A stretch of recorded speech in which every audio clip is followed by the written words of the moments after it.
हरे कृष्णा। आप सभी का स्वागत है साप्ताहिक सत्संग कार्यक्रम में। जय राधा माधव कुंज बिहारी, जय राधा माधव कुंज बिहारी, जय गोपी जन वल्लभ गिरिवरधारी, जय गोपी जन वल्लभ गिरिवरधारी,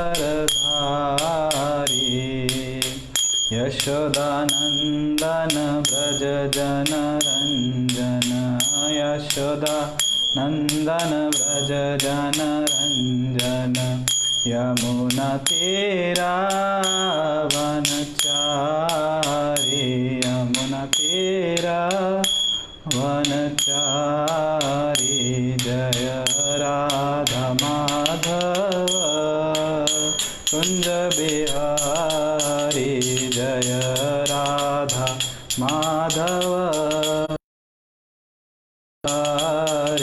जय गोपी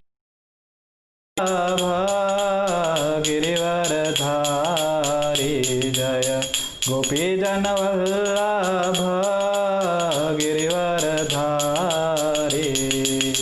यशोदानंदन व्रज जन रंजन, यशोदानंदन व्रज जन रंजन, यमुनाचारी,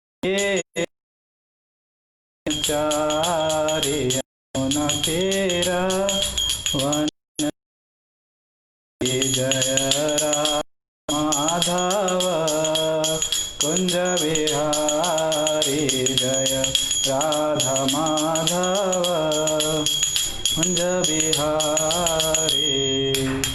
हरे कृष्णा कृष्ण कृष्ण हरे राम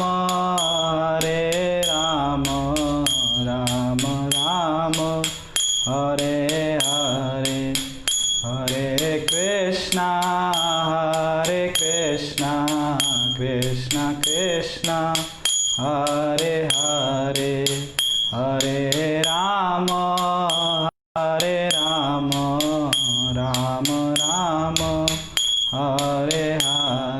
हरे कृष्णा कृष्ण कृष्ण हरे हरे, हरे राम राम राम हरे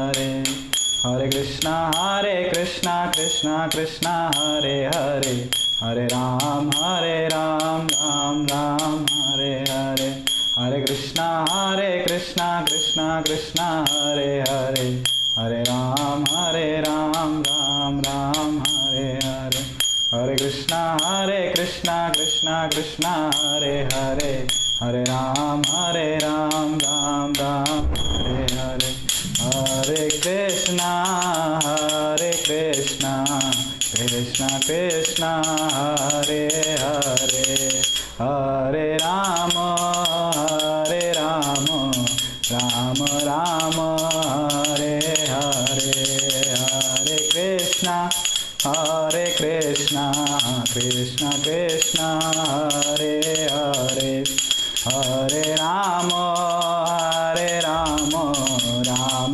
राम हरे हरे, हरे कृष्णा कृष्ण कृष्ण हरे हरे, हरे राम राम राम हरे हरे, हरे कृष्णा कृष्ण कृष्ण हरे हरे, हरे राम राम राम हरे हरे, हरे कृष्णा कृष्ण कृष्ण हरे हरे, हरे राम राम राम हरे, जय प्रभुपदा जय प्रभुपदा। कल पावन श्री नाम संकीर्तन की जय। ओम अज्ञानतिमिरन्दस्य ज्ञानाञ्जनशलाकया चक्षुरुन्मिलितं येन तस्मै श्रीगुरुवे नमः। श्रीचैतन्यमनोभीष्टं स्थापितं येन भूतले स्वयं रूप कदा मह्यं ददाति स्वपदान्तिकं। वन्देऽहं श्रीगुरो श्रीयुतापदकमलं श्रीगुरोन् वैष्णवांश्च श्रीरूपं साग्रजातां सहगना रघुनाथान्वितं तां सजीवं साद्वैतं सावधूतं परिजनसहितं कृष्णचैतन्यदेवं श्रीराधाकृष्णपादान् सहगना ललिता श्रीविशाखान्वितांश्च। हे कृष्ण करुणा सिन्धु दीनबन्धु जगत्पते गोपेशा गोपिकान्त राधाकान्त नमस्तुते।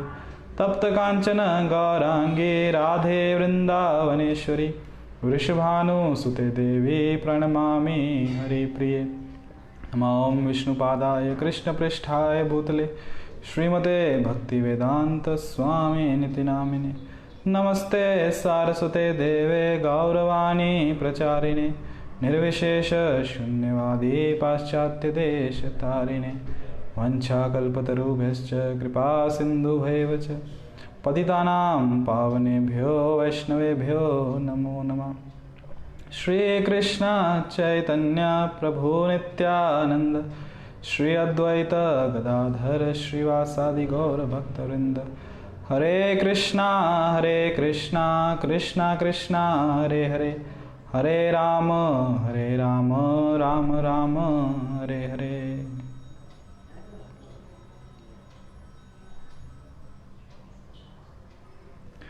हरे कृष्णा, आप सभी का स्वागत है साप्ताहिक सत्संग कार्यक्रम में। आज हम चर्चा करेंगे भगवद गीता के ऊपर, हमारे शास्त्रों के ऊपर। भगवद गीता जो एक ग्रंथ है जो ज्ञान के आधार पर है, और जब हम भगवान की तरफ उनको अप्रोच करते हैं, जब हम भगवान की तरफ जाने का प्रयास करते हैं, तो जब हम ज्ञान लेते हैं, परंतु यदि उसमें हमारे अनुभव नहीं है, हमने कुछ अनुभव नहीं किया, तो उसमें कुछ अर्थ नहीं है। भगवद गीता एक ऐसा शास्त्र है कि जो उसका पालन करते हुए जो उसके जो सिद्धांत हैं उनको जब हम जीवन में अपनाते हैं तो हमें बहुत सारे अनुभव मिलते हैं। और कृष्ण जब ये ज्ञान अर्जुन को युद्धभूमि में सुनाते हुए जब उनसे तत्वों की बात करते हैं तो उन्हें बताते हैं कि भगवान कौन है, भौतिक जो प्रकृति है, प्रकृति क्या है, जीवात्मा क्या है, समय क्या है, समय का इन सब पे प्रभाव क्या पड़ता है, कर्म क्या है, कर्मों के फल क्या हैं, और जो कर्मों का फलों का इन सब पे क्या प्रभाव क्या पड़ता है, ये सब कृष्ण ने, भगवान ने अर्जुन को कहा। और ये कहा कि ये जो ज्ञान है, इस ज्ञान को लेकर क्या कीजिए, आप अपने जीवन में अपनाते हुए उठिए और अब युद्ध कीजिए। यदि आप इस भगवद गीता के ज्ञान के जो फल है उसको अनुभव करना चाहते हो तो उठो और युद्ध करो। और जो गीता का 5वां अध्याय है जो कि कृष्ण भावना में कर्म है, उसमें भगवान बताते हैं और प्रभुपाद भी बताते हैं कि जो भगवद गीता जो पुस्तक है, ये सिर्फ पुस्तक एक कुछ बुद्धिजीवी लोगों के लिए नहीं है कि वो पढ़ के उनको उनकी जो बुद्धि की जो मांसपेशियां हैं उन्हें कुछ प्रदान करना है, कुछ खाने को देना है। सिर्फ ये बुद्धि को खुजलाने जैसा नहीं है कि आपको बहुत आनंद आएगा बुद्धि के स्तर पे, परंतु ऐसा है कि जितने भी बुद्धिजीवी लोग हैं समाज में या पूरे विश्व भर में, वो सब प्रभावित हैं कृष्ण की ये जो शिक्षाएं हैं, इनसे सब लोग क्या हैं, सब प्रभावित हैं कि ये जो ज्ञान है बहुत ही आश्चर्यकारक है। यहां तक कि पाश्चात्य जगत के एक बहुत ही विख्यात व्यक्ति हैं जिनका नाम है राल्फ वाल्डो एमर्सन। वो कहते हैं कि पाश्चात्य जगत के जितने भी आप ग्रंथ ले लीजिए या फिर जितने भी आप इतिहास की पुस्तकें ले लीजिए या जितने भी वहाँ की संस्कृति है, धर्म है, सबका ज्ञान का भंडार आप ले लीजिए, भारतीय संस्कृति जो ये वेद हैं, शास्त्र है, इनके सामने वो कुछ भी नहीं है। कि भारतीय जो वेद है, शास्त्र है, ये इतने प्रगाढ़ हैं, इतने विशाल हैं, इतने ज्ञान के सागर हैं। और जो ये ज्ञान का सागर है, जो ये विशाल ज्ञान है भगवद गीता का, ये ऐसा शास्त्र है जो किस लिए बना है कि हम स्वयं को, हम अपने आप को तैयार कर सके। किस लिए तैयार कर सके? कि हमें जीवन कैसे जीना चाहिए, हम अपने जीवन के जीने की कला को तैयार कर सके, हम स्वयं को तैयार कर सके भगवद गीता के ज्ञान के आधार पर। देखा जाए तो कृष्ण युद्ध भूमि में अर्जुन को एक दवाई दे रहे हैं। जिस प्रकार जब हम बीमार होते हैं, डॉक्टर के पास जाते हैं, डॉक्टर हमें क्या करता है? डॉक्टर हमें दवाई देता है। और उसी प्रकार कृष्ण भी अर्जुन को दवाई दे रहे हैं और अर्जुन के माध्यम से हमें दवाई दे रहे हैं। और जब एक डॉक्टर एक रोगी को, एक मरीज को दवाई देता है, तो ये आशा रखता है कि ये जो व्यक्ति है, जो मरीज है, जो रोगी है, वो दवाई खाएगा। और डॉक्टर कुछ उसको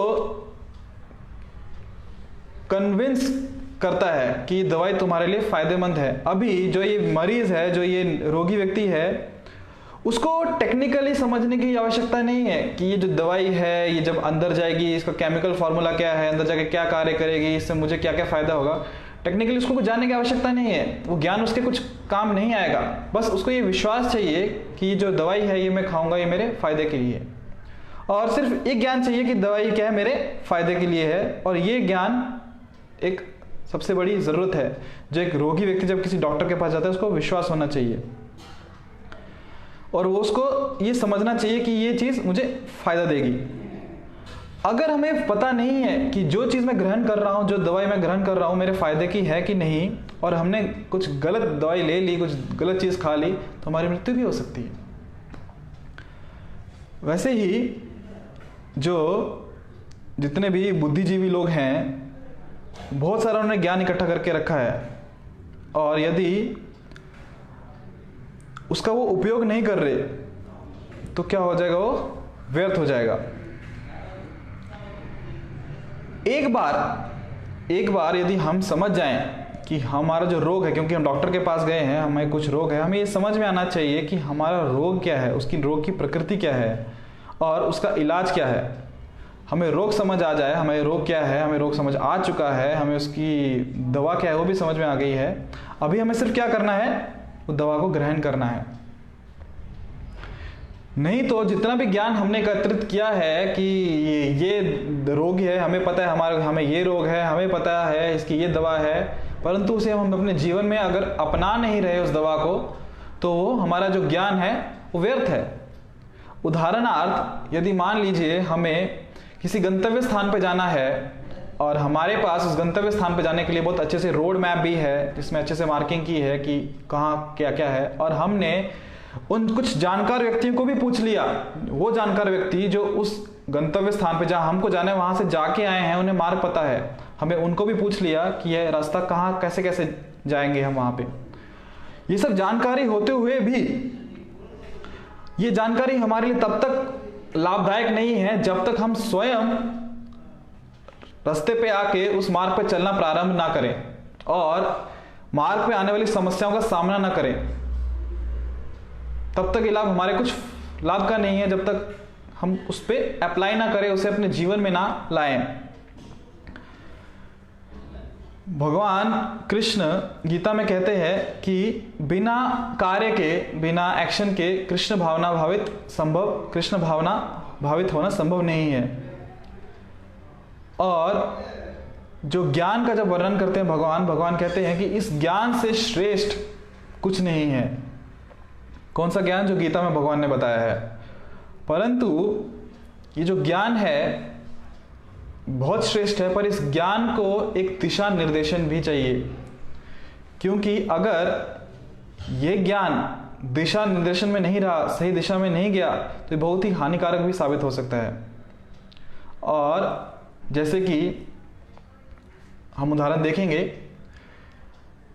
ज्ञान अगर एक सही दिशा में हो तो बहुत ही लाभदायक होता है, परंतु वही ज्ञान अगर गलत दिशा में जाए तो किस प्रकार वो हानि भी पहुंचा सकता है।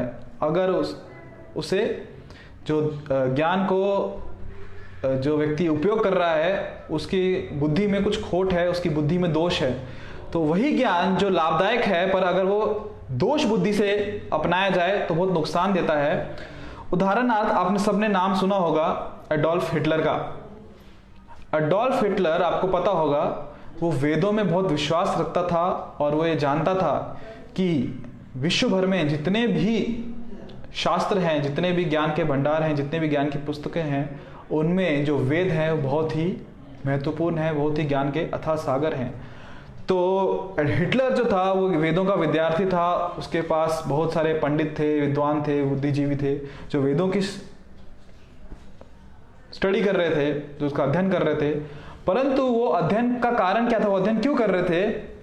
वो अध्ययन इसलिए कर रहे थे ताकि उस ज्ञान के द्वारा वो समाज का शोषण कैसे कर सके। और हम सब जानते हैं किस प्रकार उस ज्ञान का आधार लेते हुए उन्होंने कितना समाज का शोषण किया और कितना समाज को परेशान किया और कितना उनको तबाही की, सिर्फ किस लिए?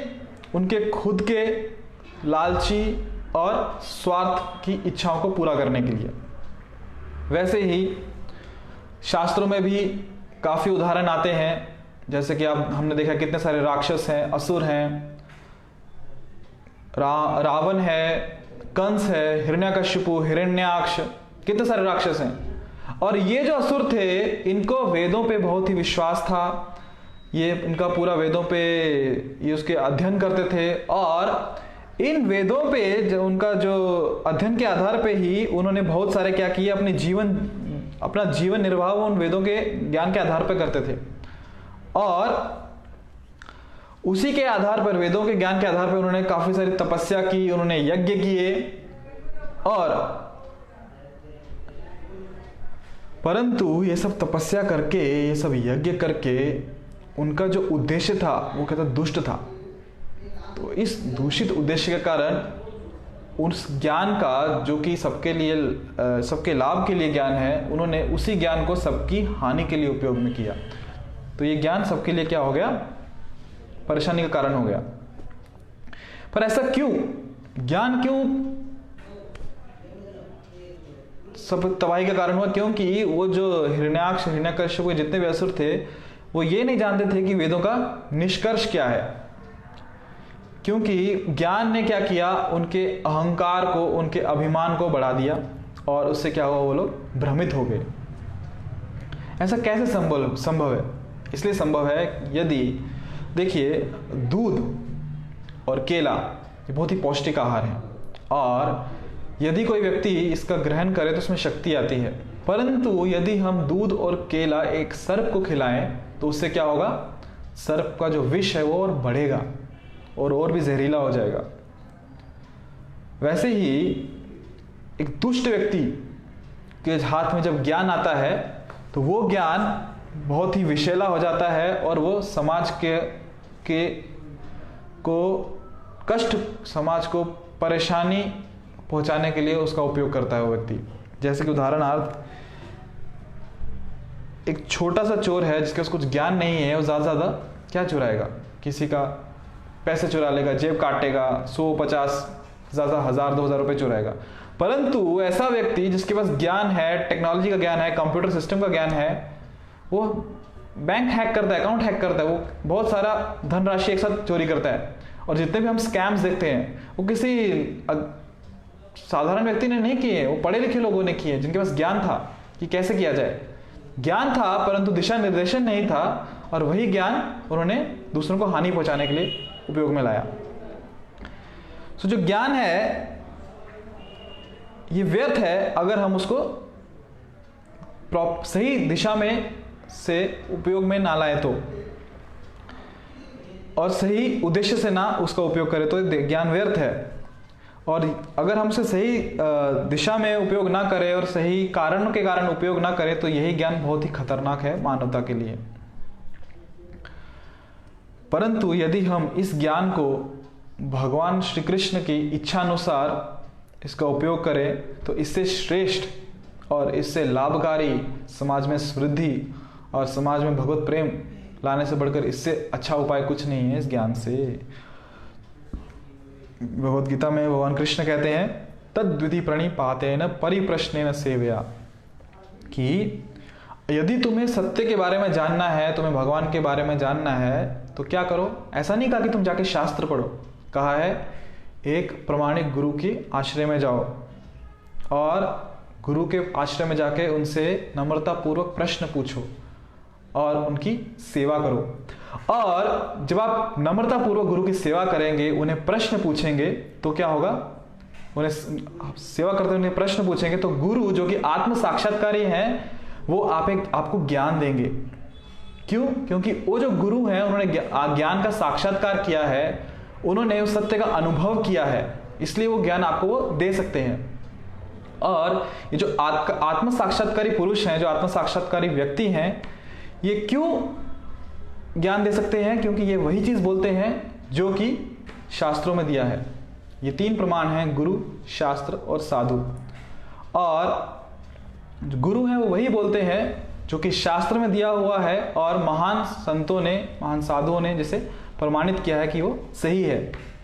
और यदि हम ऐसे गुरु के आश्रय में जाके उनसे श्रवण करेंगे और उनसे सुनेंगे क्या सिद्धांत के बारे में, सत्य के बारे में, भगवान के बारे में, तब जाके जो वेदों का ज्ञान है वो हमारे हृदय में प्रकट होगा। भागवतम में बलि महाराज का उदाहरण आता है। बलि महाराज के जो गुरु थे शुक्राचार्य जी, तो बलि महाराज उनके कहे अनुसार सब शास्त्रों का, वेदों का पालन करते थे। उनका पूरा जीवन शास्त्रों के एक एक शब्द अनुसार उनका जीवन निर्वाह करते थे। और जितने भी उन्होंने शुक्राचार्य जी उन्हें बताते थे कि किस प्रकार शास्त्रों में बताया गया है, किस प्रकार पुण्य करना चाहिए, वो पुण्य के क्रियाएं करते थे, यज्ञ करते थे शास्त्रों के अनुसार बलि महाराज। ये सब शुक्राचार्य जी ने उन्हें बताया। और जब ये सब कार्य करते हुए जब अवसर आया, जब बलि महाराज को संधि मिली, एक अवसर मिला कि वो भगवान के शरण जा सकते हैं, जब भगवान वटु रूप में, वामन रूप में उनके पास आए थे, तब शुक्राचार्य जी ने उन्हें मना कर दिया कि इनकी शरण मत जाओ। क्यों? क्योंकि यदि आप अभी इनकी शरण जाओगे तो आप उनसे अलग होके आनंद नहीं उठा पाओगे, भगवान से अलग होके आनंद नहीं उठा पाओगे, और आपका जितना भी भौतिक जीवन है सब नष्ट हो जाएगा।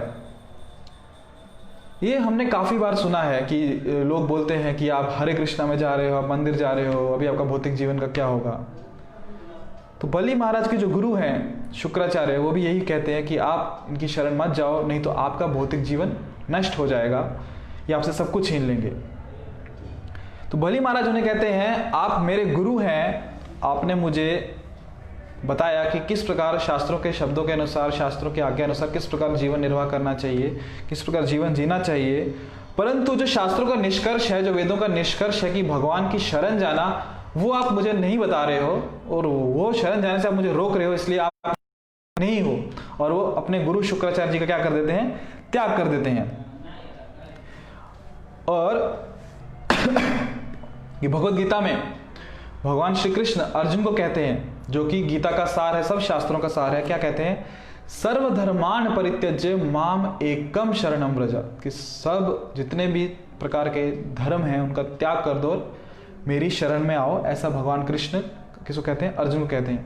और भगवान कहते हैं, वेदेश्च सर्वेर अहम एव वेद्यो, जितने भी वेद हैं उन वेदों का सार मैं हूं, वेद सब मुझसे आए हैं और वेदों के द्वारा मैं ही जानने योग्य हूं। और जो व्यक्ति, जो गुरु ऐसे इस तरीके से हमें ज्ञान देते हैं, शास्त्रों की प्रामाणिकता से ज्ञान देते हैं कि हम किस प्रकार भक्ति में, जीवन में भगवान की भक्ति से, भगवान की शरण जाए भक्ति से, तो ऐसे गुरु सही प्रमाणिक गुरु हैं। और इस प्रकार ये सब ज्ञान जो कि गीता में दिया है, जो कि शास्त्रों में दिया है, उसे कैसे अपने जीवन में अपनाएं, जो हमें ये सही मार्ग बताते हैं, वो क्या है? वास्तव में प्रमाणिक गुरु हैं। और किस लिए? ताकि हम हमारी जीवन में, हम जो भक्तिमय जीवन है उसमें प्रगति कर सकें। और ऐसे जो साधु हैं, ऐसे जो गुरु हैं, वो प्रमाणिक गुरु हैं, और इस प्रणाली से हम भक्ति में प्रगति कर सकते हैं। और जो वेदों का, जो शास्त्रों का, जो भगवत गीता के जो ज्ञान का जो परिपक्व फल है, वो जो ज्ञान, जो उसका निष्कर्ष है, वो हमारे हृदय में उससे क्या होगा? प्रकाशित होगा। कृष्ण यहाँ पे वर्णन करते हैं कि जो आत्म साक्षात्कारी व्यक्ति है, जो भगवान कृष्ण का भक्त है, उसके लक्षण क्या है। ऐसा व्यक्ति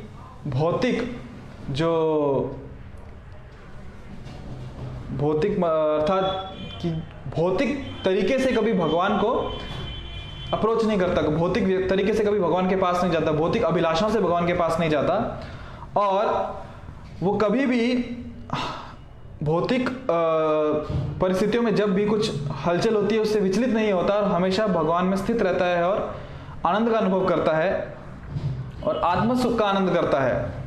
ऐसा व्यक्ति कभी भी कुछ मिलने से, कुछ लाभान्वित होने से आनंदित नहीं होता। कुछ चला जाए, कुछ गुम हो जाए, कुछ नुकसान हो जाए तो शोकाकुल नहीं होता। ब्रह्मभूत प्रसन्नात्मा न शोचती न कांक्षती। और जो इस ब्रह्मभूत की अवस्था में आ जाता है, ऐसा व्यक्ति कभी आनंद के लिए किसी चीज के पीछे नहीं भागता, हैंकर नहीं करता, और कभी कुछ चीज चली जाए तो शोक नहीं करता, और हमेशा प्रसन्न रहता है, हमेशा सेल्फ सेटिस्फाइड इसको बोलते हैं, वैसे रहता है।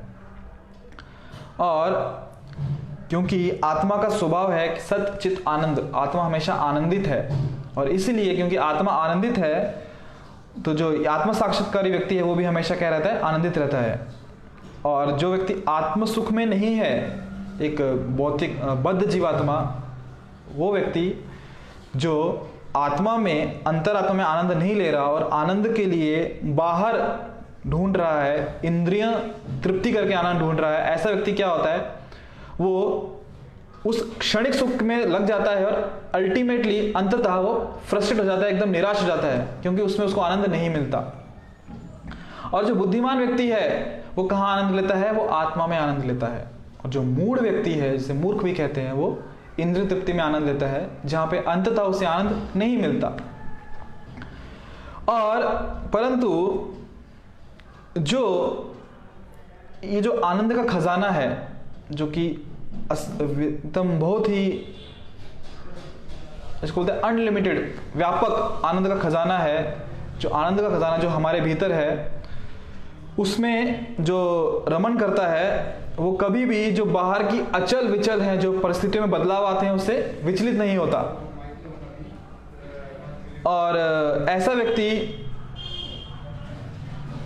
इंद्रिय निग्रह करने में सक्षम रहता है। और हम ये देखते हैं कि जब कोई व्यक्ति, आप कह सकते हो कृत्रिम रूप से या फिर स्वयं को रोकते हुए कि मैं इंद्रिय तृप्ति नहीं करूंगा, प्रयास करता है कृत्रिम रूप से कि मुझे इंद्रिय तृप्ति नहीं करनी है, पर क्योंकि आत्मा का स्वभाव है कि वो आनंद चाहता है, और हम इंद्रिय तृप्ति में क्यों संलग्न होते हैं, आनंद के लिए, और उसे आनंद आत्मा में तो मिल नहीं रहा, तो ज्यादा देर तक ऐसा व्यक्ति कृत्रिम रूप से इंद्रियों के आनंद को नहीं रोक सकता। प्रयास करता है, परंतु फिर एक जोर जबरदस्ती से कुछ समय के बाद वापस इंद्रिय तृप्ति में लग जाता है। क्यों?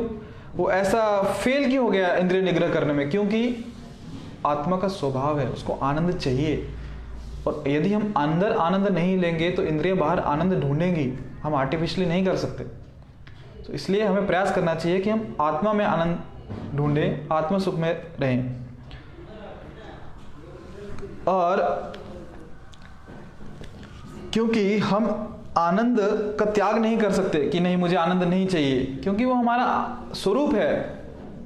क्योंकि जब तक हम आनंद का अनुभव अंतरात्मा में नहीं करेंगे, हम कभी भी संतुष्ट नहीं होंगे, क्योंकि वो हमारा प्राकृतिक स्वभाव है जीवात्मा का। और यहां तक कि प्रभुपाद जी कहते थे कि यदि आपको हर समय हर क्षण आनंद की अनुभूति नहीं हो रही, इसका अर्थ है कि हम क्या हैं, हम बीमार अवस्था में हैं, हम रोगी हैं। क्यों? हमें अनुभव नहीं हो रहा आनंद का। क्योंकि एक स्वस्थ अवस्था में जो जीवात्मा है वो हमेशा आनंदित रहता है, क्योंकि वो हमेशा कृष्ण के स्मरण में रहता है, इसलिए वो स्वस्थ, हमेशा वो उसकी स्वस्थ अवस्था है जीवात्मा की, कि वो हमेशा आनंदित है। और ये जो परेशानी है, जो रोगावस्था है, जब व्यक्ति बीमार है, और ये जो परेशानी है ये किस पर आधारित है? ये अज्ञान की बीमारी पे आधारित है, ये जो परेशानी, और भ्रमित अवस्था की परेशानी है। जीवात्मा जो कि परेशान है। किस कारण परेशान है? भ्रमित अवस्था की बीमारी और अज्ञान की बीमारी इस कारण परेशान है। तो जो ज्ञान है वो क्या करता है? इस जो भ्रमित अवस्था है, ये जो अज्ञान है, इसको पूरी तरह नष्ट कर देता है। और ये जो सही में ज्ञान है वो कैसे हम अनुभव कर सकते हैं? भगवान जैसे बोल रहे हैं कि हम कार्य करके, हम कर्म करके इसको नष्ट कर सकते हैं। किसको? अज्ञान को नष्ट कर सकते हैं और इस ज्ञान का अनुभव कर सकते हैं। और कैसा अनुभव कर सकते हैं? वो कार्य कैसे होने चाहिए? वो कार्य जो कि भगवान की सेवा में समर्पित हैं और जो भगवान आदेश दे रहे हैं गीता में, उस गीता के ज्ञान के आदेश का पालन करते हुए हमारे कार्य हैं। ऐसे क्या कार्य हमें अनुभव देते हैं। और फिर हम स्थिति के अनुकूल, मतलब जैसा हम चाहते हैं वैसे परिस्थिति आए या फिर दुख देने वाली परिस्थिति आए, तो ऐसा जो धीर पुरुष है, जो आत्म साक्षात्कारी व्यक्ति है, वो इसमें विचलित नहीं होता। और आत्म साक्षात्कारी व्यक्ति को कुछ फर्क नहीं पड़ता कि सामने सोना रखा है या कचरा रखा है, वो सबको समदृष्टि से देखता है। विद्या विनय संपन्ने ब्राह्मणी गवि हस्तिनी शुनि चैव स्वपाके च पंडिता समदर्शिना। जो विद्वान व्यक्ति है, जो आत्म साक्षात्कारी व्यक्ति है, वो एक ब्राह्मण को, जो कि विद्वान ब्राह्मण है, उसको एक हाथी को, एक कुत्ते को, और या गाय हो गई या कुत्ता खाने वाला हो गया, चांडाल, इन सबको समान दृष्टि से देखता है। क्यों? क्योंकि उसे अनुभव है, उसे साक्षात्कार है। और ऐसा आत्म साक्षात्कारी व्यक्ति सबका हितैषी होता है, सबका शुभ चिंतक होता है, क्योंकि उसे ज्ञान है और वो जो उसके हृदय में जो कृष्ण प्रेम है, जो उसे वो हर तरफ प्रकाश की तरह फैलाता रहता है बिना कोई भेदभाव किए। और ये एक जीवात्मा की स्वस्थ अवस्था है, एक उसकी प्राकृतिक अवस्था है जहां पे वो आनंदित है और वो इस आनंद को सबसे बांट रहा है। और जो आत्मा साक्षात्कारी व्यक्ति है वो ज्ञान में है और वो कभी भ्रमित नहीं होता। कृष्ण कहते हैं गीता में, प्रकृति क्रियमानानि गुणा कर्माणि सर्वशा अहंकार विमूढ़ात्मा कर्ता हम इति मन्यते। अहंकार के कारण, मिथ्या अहंकार के कारण जो जीवात्मा है वो संसार में भ्रमित है। और इस जगत में जो भगवान की बहिरंगा शक्ति है, जो माया देवी है, उन्होंने इस जगत को इस तरह बनाया है कि क्रमशः जो बद्ध जीवात्मा है क्रमशः हर कदम पे भ्रमित होते जाता है, स्टेप बाय स्टेप। परंतु वो व्यक्ति जिसने भगवान के आश्रय लिया, भगवान के श्री कमलों का आश्रय लिया है, भगवान के चरण कमलों का आश्रय लिया है और जो ज्ञान में स्थित है, वो कभी भ्रमित नहीं होता। क्यों? क्योंकि वो जानता है कि भगवान कैसे कार्य कर रहे हैं, वो जानता है कि भगवान क्यों कार्य कर रहे हैं, और वो ये भी जानता है कि भगवान की जो प्रकृति है किस प्रकार भगवान के ही निर्देशन में कार्य कर रही है और भगवान के निर्देशन में क्यों कार्य कर रही है। तो ये सब चीज़ें वो जानता है आत्म साक्षात्कारी व्यक्ति, इसलिए वो हमेशा क्या रहता है, वो स्थित रहता है, वो भ्रमित नहीं होता, वो ज्ञान में रहता है। इसलिए हर अवस्था में एक आत्म साक्षात्कारी व्यक्ति, एक भक्त ये जानता है कि मुझे क्या करना है इस अवस्था में, और वो ये भी जानता है कि इस अवस्था में मुझे क्या नहीं करना है। हम देखते हैं कि समाज में बहुत सारे प्रभावशाली, शक्तिशाली व्यक्ति हैं जो कि काफ़ी बुद्धिमान हैं समाज की दृष्टि से। बहुत ही हमारे जो नेतृत्व करने वाले लोग हैं समाज में, अलग अलग देशों के जितने भी महान महान लोग हैं, या फिर हम बोले कि मेडिसिन के जगत में, औषधि के जगत में जो बड़े बड़े साइंटिस्ट लोग काम कर रहे हैं साइंस एंड टेक्नोलॉजी में, जब भी इन सब जगहों पे जो प्रभावशाली लोग हैं, कुछ समाज में कुछ प्रॉब्लम आती है, कुछ कठिनाई आती है, कुछ संकट आता है, तो ये सब लोग जो नेतृत्व कर रहे हैं समाज का, कुछ तो उसका उपाय निकालते हैं, कुछ सोल्यूशन निकालते हैं कि क्या करना चाहिए और क्या नहीं करना चाहिए। और ये सब चीज़ें वो कैसे करते हैं, निष्कर्ष कैसे निकालते हैं, अपने मन की संकल्पनाओं से सब निष्कर्ष निकालते हैं कि क्या करना चाहिए और क्या नहीं करना चाहिए। और अक्सर हमने देखा है कि जिस निष्कर्ष पे वो आते हैं, वो समस्या को सुलझाने के बजाय उस समस्या को और बढ़ा देता है। समस्या सुलझती नहीं है, समस्या और बढ़ जाती है। यदि आपको मुझ पे भरोसा नहीं है तो आप अपने घर में बैठे हो, आप खिड़की से बाहर देख लीजिए। हमारे जो समाज है, हमारा जो दुनिया आप देख रहे हो, उसमें कितनी समस्याएं हैं। और ये जो समस्याएं हैं, ये ऐसा नहीं है कि ये जो बहुत बड़ी बड़ी समस्याएं हैं कि किसी एक खेत में काम करने वाले एक साधारण सरल किसान ने लाके खड़ी की है। ये सब समस्या आई कहाँ से? बड़े बड़े प्रभावशाली लोग, शक्तिशाली लोग, समाज के नेतृत्व करने वाले, ये लोगों ने ये समस्या लाई हैं। कितनी सारी टेक्नोलॉजी आ गई है, मशीन्स आ गई हैं, इंडस्ट्रीज आ गई हैं, जिसके कारण कितना सारा प्रदूषण है। वायु प्रदूषण हो गया है, भूमि प्रदूषण है, जल प्रदूषण है, ध्वनि प्रदूषण है, इतना सारा प्रदूषण हो गया है। देन उसके बाद न्यूक्लियर बॉम्ब्स, परमाणु बम, उसका न्यूक्लियर वेस्ट जो कि दफनाया जा रहा है धरती के अंदर, और उसके फिर रेडिएशंस। भविष्य हम सब देखेंगे। भविष्य क्यों, अभी भी हम सब उसका परिणाम देख सकते हैं। बीज हमने बो दिया है इसका, सब प्रदूषण का। और ये जितने बड़े बड़े राजनीतिक जो योजनाएं बनती हैं विश्व में अपनी सत्ता जमाने के लिए, देशों को नियंत्रण करने के लिए, एक दूसरे से झगड़ते हुए, ये सब चीज़ें होती हैं। ये सब कौन करते हैं? वही लोग करते हैं जो समाज में जिनका काफ़ी प्रभाव है, जो नेतृत्व कर रहे हैं। पर ये लोग ये सब करते हैं, क्यों करते हैं?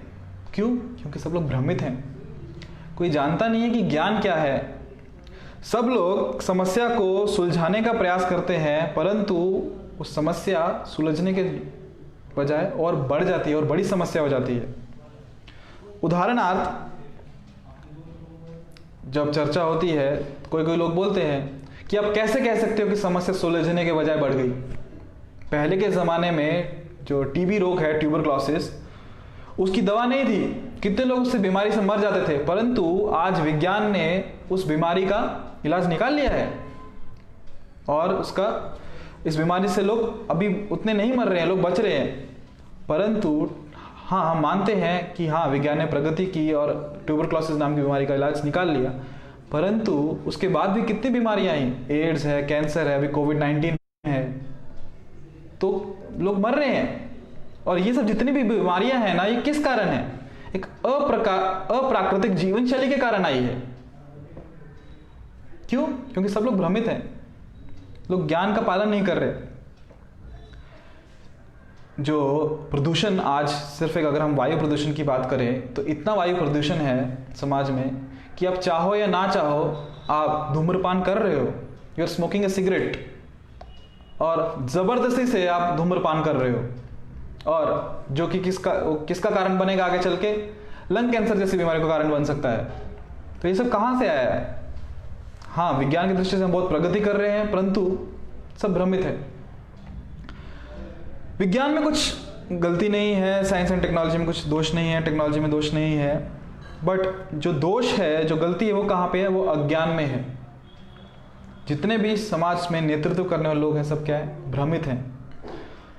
जो ये नहीं जानते कि सत्य क्या है, मैं कौन हूँ, भगवान कौन है, और किस प्रकार मुझे जो मेरी जीवन शैली है उसका निर्वाह करना है, भगवान के दिए हुए निर्देशन के अनुसार करना है, और प्रकृति के साथ तालमेल बिठा के करना है। जो भगवान के इस विज्ञान को जानता है, वो कभी भ्रमित नहीं होता, और वो व्यक्ति विद्वान है, वो ज्ञान में है, और वो दिव्यता में स्थित है। भगवान कृष्ण अर्जुन को बोलते हैं, त्रिगुणिया विषया वेदा निस्तर गुण भव अर्जुना, कि जितने जो हमारे शास्त्र हैं 3 गुणों पे आधारित हैं, अलग अलग 3 गुण, जैसे कि रजोगुण, तमोगुण, सत्वगुण, इन 3 गुणों पे आधारित हैं। तो भगवान श्री कृष्ण अर्जुन को कहते हैं कि अर्जुन, इन 3 गुणों से ऊपर उठो और आत्मा में स्थित हो। न जायते म्रियते वा कदाचि, कि जो आत्मा है वो क्या है? शाश्वत है। और न हन्यते हन्यमाने शरीरे, कि जब शरीर की मृत्यु होती है, जब शरीर मरता है, तो उस समय आत्मा नहीं मरता। ये सत्य है। और हम जब सुन रहे हैं कि जो भगवद गीता का ज्ञान है, वो हम मानते हैं उसको, हम उसे अपना रहे हैं कि कि जो भौतिक प्रकृति है कैसे कार्य करती है और हम कौन हैं, भगवान कौन है। तो जो ऐसा व्यक्ति है जो ये चीज़ें जानता है वो क्या है, वो ज्ञानी पुरुष है, वो आत्म साक्षात्कारी पुरुष है और वो बुद्धिमान है। परंतु ये सब ज्ञान होना कि मैं कौन हूँ, भगवान कौन है, प्रकृति कैसे कार्य करती है, समय क्या है, समय का सब पे प्रभाव क्या पड़ता है, कर्म क्या है, कर्मों के फल क्या है, कर्मों के फल हम पे कैसे प्रभावित करते हैं, ये सब ज्ञान होना व्यर्थ है जब तक उस ज्ञान को हम अपने निजी जीवन में उसका पालन ना करें। एकदम एक्टिवली उसका पालन करना चाहिए, सृजनात्मक तरीके से। जब भगवान श्री कृष्ण ने अर्जुन को पूरी गीता सुना दी, पूरे 700 श्लोक सुना दिए, तब जब कृष्ण ने सुना दी गीता, तो अर्जुन ने ऐसा नहीं कहा कि हाँ कृष्ण आपने मुझे गीता सुना दी, मुझे बहुत अच्छी लगी, 700 श्लोक मैंने सुन लिए, मैं अभी क्या करूँगा। कृष्ण ने ऐसा नहीं कहा कि मैं अभी क्या करूँगा कि मैं हिमालय चले जाऊँगा और हिमालय गुफा में बैठ के उन श्लोकों का चिंतन करूँगा, उनका मनन करूँगा, उनको सब कंठस्थ कर लूँगा, सब श्लोक याद कर लूँगा और मैं आगे दूसरों को भी बताऊँगा, परंतु मैं युद्ध नहीं करूँगा। यदि अर्जुन ऐसे कहते कि मैं सब श्लोक याद कर लूँगा, सबको, यहाँ तक मैं दूसरों को भी सुनाऊँगा आपकी दी हुई शिक्षाएं, परंतु मैं युद्ध नहीं करूँगा, तो उस ज्ञान का क्या लाभ। इसलिए यदि जो भगवान कृष्ण ने शिक्षाएं दी हैं, जैसे कि इनको भी कहते हैं भगवान कृष्ण अर्जुन को कहते हैं यथा इच्छसि तथा कुरु, मैंने तुम्हें ज्ञान दे दिया, अभी तुम ये डिसाइड करो कि तुम्हें क्या करना है। तो अभी हमें भी डिसीजन लेना है कि हमें क्या करना है, क्या भगवान के आदेशों का पालन करना है या नहीं करना, भगवान के आदेशों को स्वीकार करना है या टुकरा देना है। और भगवान के आदेशों को स्वीकार करना मतलब भगवान के दिए हुए एक एक शब्द का अपने निजी जीवन में अपनाना और उसका पालन करना। और यदि हम भगवान के दिए हुए शब्दों का, भगवान के दिए हुए आदेशों का पालन नहीं कर रहे, उसके एक भी शब्द को ठुकरा रहे हैं, इसका अर्थ क्या है, हम भगवान के आदेशों को ठुकरा रहे हैं यदि हम एक भी शब्द का पालन नहीं कर रहे तो। और जो हमारा विश्वास है भगवान के प्रति, वो संलग्न होना चाहिए भगवान की दी हुई शिक्षाओं को व्यवहारिक तरीके से हम कैसे उसे अपने जीवन में अपना रहे हैं। भगवान कृष्ण कहते हैं कि यदि हम हर समय भगवान का स्मरण करें तो क्या होगा। कैसे स्मरण करें कि हमारे जो क्रियाएं हैं, हमारे जो शब्द हैं, हमारे जो विचार हैं, तो हर समय कैसे होना चाहिए, कृष्णमय होने चाहिए। अर्थात उनसे हमें हमारी वाणी से, हमारे कार्यों से और हमारे वाणी शब्दों से, हमारे क्रियाओं से और हमारे विचारों से हम हमेशा भगवान की सेवा में संलग्न रहना चाहिए। ये क्या है, ये जीवन की पूर्णता है, ये ज्ञान की पूर्णता है और यही निष्कर्ष है कि हमें इन तीनों के माध्यम से भगवान की सेवा करनी चाहिए, वाणी, क्रिया और विचारों के माध्यम से। और इस प्रकार जब मृत्यु के समय हम भगवान का स्मरण करेंगे तो हम क्या कर जाएंगे, हम भगवान के धाम में जाएंगे। और उसके लिए हमें क्या करना होगा, हमें निरंतर हर समय भगवान के नामों का स्मरण करना होगा। हरे कृष्णा कृष्णा कृष्णा हरे हरे, हरे राम राम राम हरे हरे। और जब हम गीता के ज्ञान को अपने जीवन में अपना रहे हैं, उसे व्यवहारिक रूप से उसका पालन कर रहे हैं, तो क्या होता है, हम हमारी चेतना को कृष्ण में कर रहे हैं और हमारी चेतना को भगवान के में स्थित कर रहे हैं। और हम जो बुद्धि है और हमारा जो हृदय है और हमारा जो मन है उसे शुद्ध कर रहे हैं इस हरिनाम के द्वारा, और हमारी इंद्रियों को भी शुद्ध कर रहे हैं इस ज्ञान के द्वारा और भगवान के नाम के द्वारा। और इस अति सुंदर, अति मधुर हरिनाम का जब हम उच्चारण करते हैं तो क्या होता है, इससे हम अपनी जो प्राकृत अवस्था है, जो नेचुरल स्टेट है, जो कि आनंदित अवस्था, ज्ञानमय अवस्था, वो प्राप्त करते हैं। और जो गीता का जो अध्ययन है वो कैसा है, गीता भगवत गीता एक प्रकाश के समान है जो हमें मार्ग में चलते हुए हमें दिशा दिखाता है। भगवान कहते हैं यम यम भावी स्मरण भावम कि त्यजन्ते अन्ते कलेवरम। मृत्यु के समय जो अंत काल में मेरा स्मरण करता है या फिर जो मेरा स्मरण करता है वो मेरे धाम में आता है, और व्यक्ति जिस चीज़ वस्तु का स्मरण करता है वो वहाँ उसकी अगली गति होती है। तो ये मृत्यु के समय क्या है, हमारा परीक्षा की घड़ी है, अंतिम परीक्षा, कि उस समय हम क्या करते हैं, कि उस समय हम क्या सोचेंगे, उस पर डिपेंड करता है हम कहाँ जाएंगे।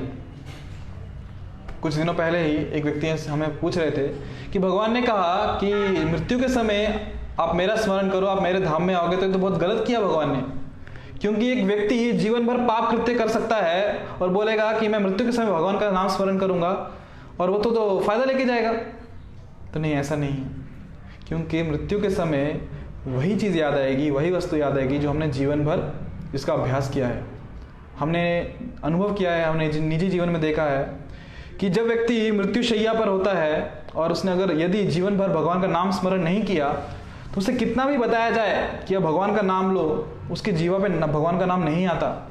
उसे कितना भी बोलो राम राम बोलो, कृष्ण बोलो, नहीं आता जीवा पे। उसके सामने यदि आप भगवान के अर्चे विग्रह भी ला के रख दो, भगवान का फोटो भी दिखाओ, तो भी उसे भगवान का स्मरण नहीं होता। उसे वही चीज़ें स्मरण होती है जो उसने जीवन भर किया है। और भगवान कहते हैं कि आप मेरा स्मरण करो, आपका जीवन एकदम परफेक्ट हो जाएगा और आप मेरे धाम में, निज धाम में वापस आ जाओगे और हमेशा आनंदित रहोगे।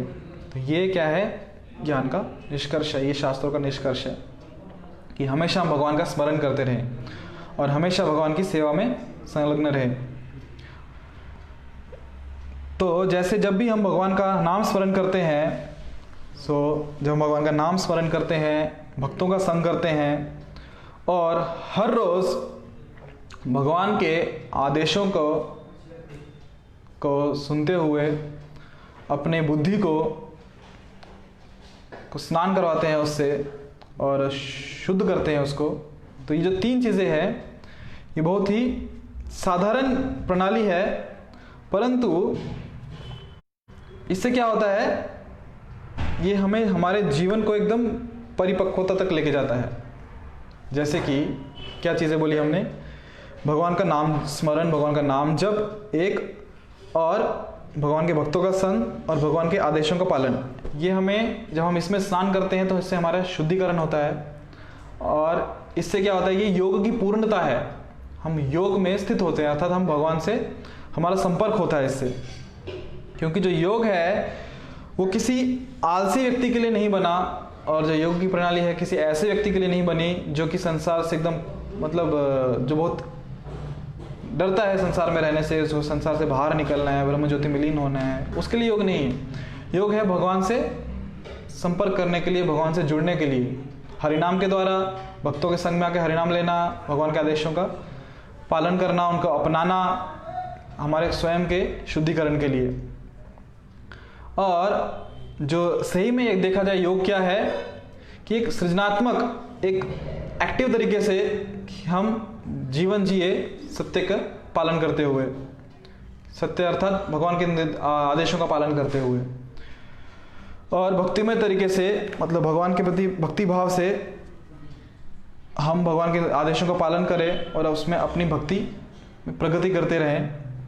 सो आइए हम सब लोग जो भगवान ने आदेश दिए हैं भगवत गीता में, श्रीमद् भागवतम में, जितने भी हमको शिक्षाएं मिलती हैं कि हमें उन्हें अपने जीवन में अपनाना चाहिए और बहुत गंभीरतापूर्वक हमें इन शिक्षाओं को अपने जीवन में अपनाना चाहिए और भगवान का आश्रय लेना चाहिए। क्योंकि जैसे हमने देखा कि यदि हमें पूर्ण ज्ञान है कि भगवान ने गीता में क्या कहा है, और जैसे हमने डॉक्टर का भी एग्जाम्पल लिया कि पेशेंट को पूर्ण ज्ञान है कि ये दवा कैसे काम करने वाली है, परंतु अगर वो यदि वो दवा ना ले तो उससे बड़ी दुख की बात क्या हो सकती है। और हमें यदि पूरा ज्ञान है कि भगवान कृष्ण गीता में क्या कह रहे हैं और हम उसे अपनाए नहीं तो उसका कुछ अर्थ नहीं बनता। तो आइए हम सब लोग इस भगवत गीता के सुंदर स्वर्ण ज्ञान को अपने जीवन में अपनाएं और उसका पालन करें और भगवान का आश्रय लें। और यही क्या है, जीवन जीने की कला है। हरे कृष्णा कृष्ण कृष्ण हरे हरे, हरे राम राम राम हरे हरे। धन्यवाद आप सभी भक्तों का। अभी हम कीर्तन करेंगे। नमो विष्णुपदाय कृष्ण पृष्ठाय भूतले श्रीमते भक्तिवेदांत स्वामिनिति नामिने। नमस्ते सारस्वती देवे गौरवाणी प्रचारिणे निर्विशेष शून्यवादी पाश्चात्य वेशतारिणे। श्री कृष्ण चैतन्य प्रभु नित्यानंद श्री अद्वैत गदाधर श्रीवासादि गौर भक्तवृंद। हरे कृष्णा कृष्णा कृष्णा हरे हरे, हरे राम राम राम हरे हरे। हरे कृष्णा कृष्णा कृष्णा हरे हरे, हरे राम राम राम हरे हरे। हरे कृष्णा कृष्णा कृष्णा हरे हरे, हरे राम राम राम हरे हरे। हरे कृष्णा कृष्णा कृष्णा हरे हरे, हरे राम राम राम हरे हरे। हरे कृष्णा कृष्णा कृष्णा हरे हरे, हरे राम राम राम हरे हरे। हरे कृष्णा कृष्णा कृष्णा हरे हरे, हरे राम राम राम हरे हरे। हरे कृष्णा कृष्णा कृष्णा हरे हरे, हरे राम राम राम हरे हरे। हरे कृष्णा कृष्णा कृष्णा हरे हरे, हरे राम राम राम हरे हरे। हरे कृष्णा कृष्णा कृष्णा हरे हरे, हरे राम राम राम हरे हरे। हरे कृष्णा कृष्णा कृष्णा हरे हरे, हरे राम राम राम हरे हरे। हरे कृष्णा कृष्णा कृष्णा हरे हरे, हरे राम राम हरे हरे। हरे कृष्णा कृष्णा कृष्णा हरे हरे, हरे राम राम हरे हरे। हरे कृष्णा कृष्णा कृष्णा हरे हरे, हरे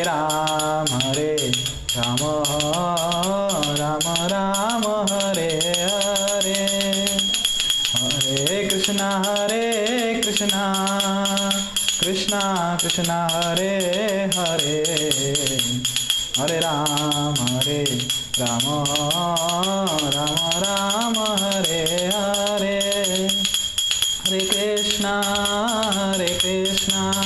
कृष्णा कृष्णा हरे हरे हरे राम राम राम हरे हरे हरे कृष्णा कृष्णा कृष्णा हरे हरे हरे राम राम राम हरे हरे हरे कृष्णा कृष्णा कृष्णा हरे हरे हरे राम राम राम हरे हरे हरे कृष्णा कृष्णा कृष्णा हरे हरे हरे राम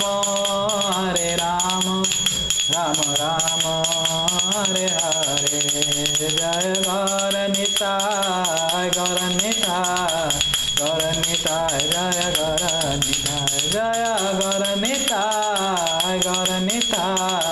गौर निताय जय गौर निताय जय जय प्रभुपाद जय जय प्रभुपाद जय जय प्रभुपाद जय जय प्रभुपाद जय जय गुरुदेव जय जय गुरुदेव। कलयुग पावन श्री नाम संकीर्तन की जय। श्रील प्रभुपाद की जय। समेत गौर भक्तवृंद की जय। निताय गौर प्रेमानंदे हरि हरि बोल। हरे कृष्णा।